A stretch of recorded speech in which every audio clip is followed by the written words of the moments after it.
নমস্কার বন্ধুগণ, কেমন আছেন সবাই? আশা করি সবাই ভালোই আছেন। মন্ডল ব্লগস চ্যানেলে আপনাদের সবাইকে স্বাগত জানাই। এই কাঁচা আমগুলো দিয়ে আপনাদেরকে তেল ছাড়া লোভনীয় একটা আচার করে দেখাবো। এই আচার রোদে দেওয়ার ঝামেলা ছাড়াই সারা বছর সংরক্ষণ করে রাখতে পারবেন। প্রথমে আমগুলো আমি জল দিয়ে ধুয়ে নেব, কারণ দেখবেন আমের গায়ে আঠা লেগে থাকে।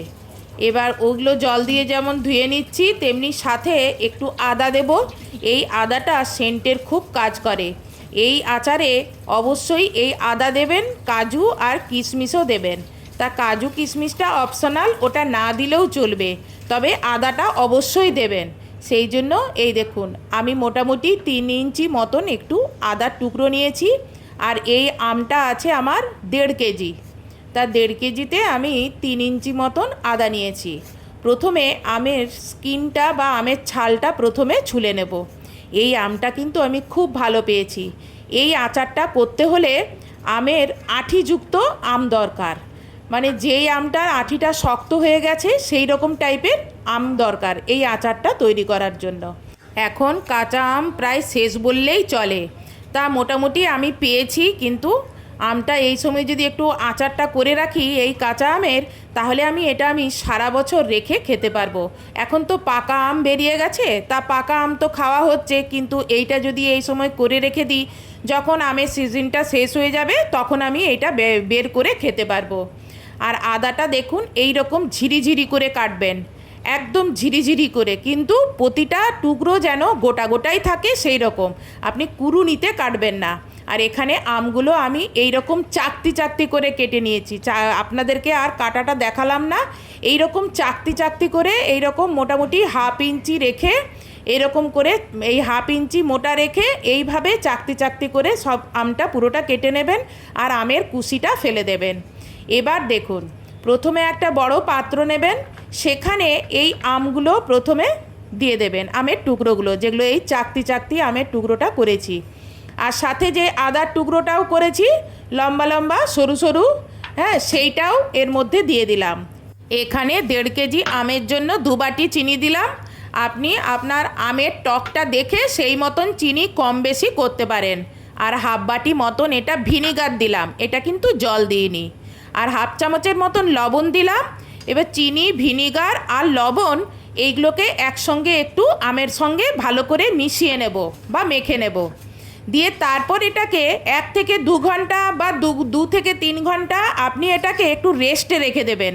এবার দেখুন, আমি এটা মোটামুটি 2 ঘন্টা রেস্টে রেখেছিলাম। এই দেখুন, এটা মেখে নিয়েছি। এবার ঢেকে এটাকে রেখে দিলাম। 2 ঘন্টা পরে আপনাকে খুলে দেখাচ্ছি।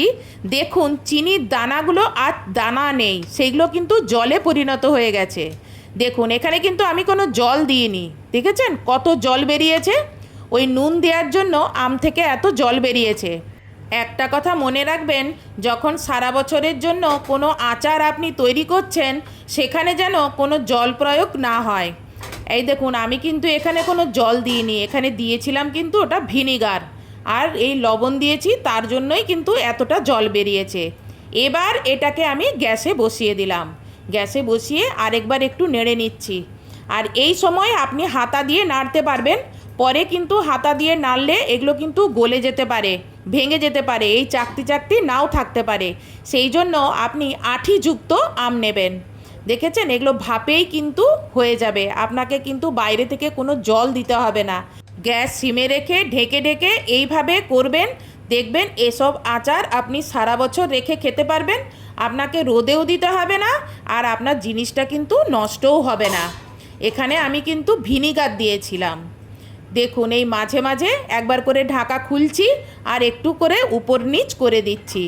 আপনি দেখলেই বুঝতে পারবেন যে এটা এখনও কিন্তু কাঁচা আছে, মানে এখনও কিন্তু এগুলো মানে সিদ্ধ হয়নি আমগুলো। আর আমগুলো যখন সিদ্ধ হয়ে যাবে তখন এগুলো কিন্তু ট্রান্সপারেন্ট হয়ে যায়। এবার এতে 1 মুঠো কাজু দিলাম আর 1 মুঠো কিশমিশ দিলাম। আবার এটাকে ঢেকে দিয়েছিলাম, দিয়ে ঢাকা খুলে দেখাচ্ছি। দেখুন কতটা আমগুলো ট্রান্সপারেন্ট হয়ে গেছে। আগে যখন আমটা বসিয়েছিলাম তখন কীরকম রং ছিল আর এখন কীরকম রঙগুলো হয়ে গেছে দেখুন। আপনি যখন নিজে করবেন তখন বুঝতেই পারবেন যে কখন আমটা সিদ্ধ হয়েছে। আর এইটা শেষের দিকে কিন্তু একদম হাতা দিয়ে বেশি নাড়া যাবে না, তাহলে আমগুলো ঘাঁটা হয়ে যাবে। দেখুন একটা আম তুলেছি আর কাঁটা চামচ দিয়ে ঢুকিয়ে দেখাচ্ছি, দেখুন কত সুন্দর অনায়াসেই কিন্তু কাঁটা চামচটা ঢুকে যাচ্ছে। তার মানে আমগুলো খুব সুন্দরভাবে রসে টইটুম্বুর হয়ে গেছে। এই আচারে রসটা একটু অল্প অল্পই থাকে, তা আপনি আপনার পছন্দ মতন রসটা দেখে তারপর নামিয়ে নেবেন। নামানোর আগে একটা মশলা ছড়াতে হবে, যেমন শুকনো লঙ্কা, পাঁচ ফোড়ন, গোটা জিরে, ধনে, মৌরি, মেথি। ব্যাস এগুলো হালকা রোস্ট করে ঠান্ডা করে গ্রাইন্ডারে এটা গুঁড়ো করে তারপর এই মশলাটা এখানে ছড়িয়ে দিতে হবে। তারপর এটা ভালো করে একটু মিশিয়ে নিতে হবে, মিশিয়ে নিয়ে গ্যাসটা বন্ধ করে দিতে হবে।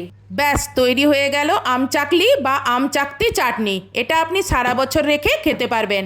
গরম অবস্থাতেই যে কোনো কাচের পাত্রে ভরে রাখুন, আর যদি কাচের পাত্র না থাকে তাহলে ঠান্ডা করে যে কোনো জীবাণুমুক্ত প্লাস্টিকের পাত্রেও ভরে রাখতে পারেন।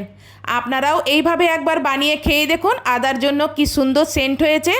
আর আমার এই ভিডিওটা যদি আপনার ভালো লেগে থাকে তাহলে ভিডিওতে লাইক, কমেন্টস এবং শেয়ার করবেন। আর চ্যানেলে যদি নতুন হন তাহলে চ্যানেলটি সাবস্ক্রাইব করবেন। আর ফেসবুক থেকে যদি দেখে থাকেন তাহলে ফেসবুকটি ফলো করবেন। আজকের মতন এখানেই ভিডিওটা শেষ করছি। নেক্সট ভিডিওতে আপনার সঙ্গে আবার দেখা হবে। বাই।